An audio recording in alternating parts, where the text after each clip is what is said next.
Seyran, gedək mən içəcəm. Amma sən Allah sənin içmə də, yaxşı. Zibil eləyirsən hər şeyi sonra. Heç içmək də istəmirəm. Nə əcəbə? Bu günlük bəsdir.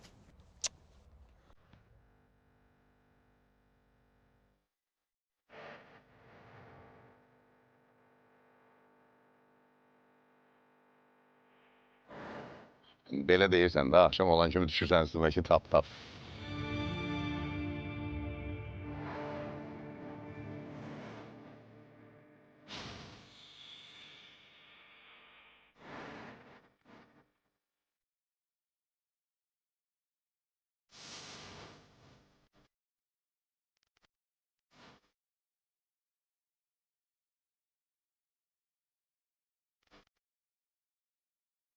Ölən oğlan deyil bu Cahangir.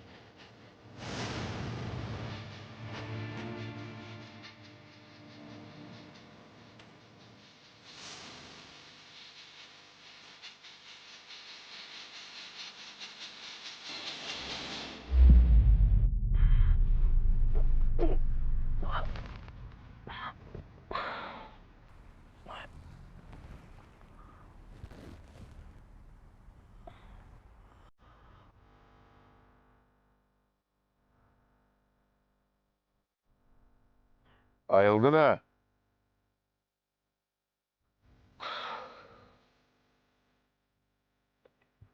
Yaxşı da, eşit gör nə deyirəm. Səsin çıxmasın. Səsini çıxardarsan, o daşın birində götürüb, mən vuraram, ikiyə bölərəm başını. İnşallah. Kəs hər səsini. Yaşamaq istəyirsənsə nə deyirəm onu elə. Eşitdin məni? Nə deyirəm onu elə.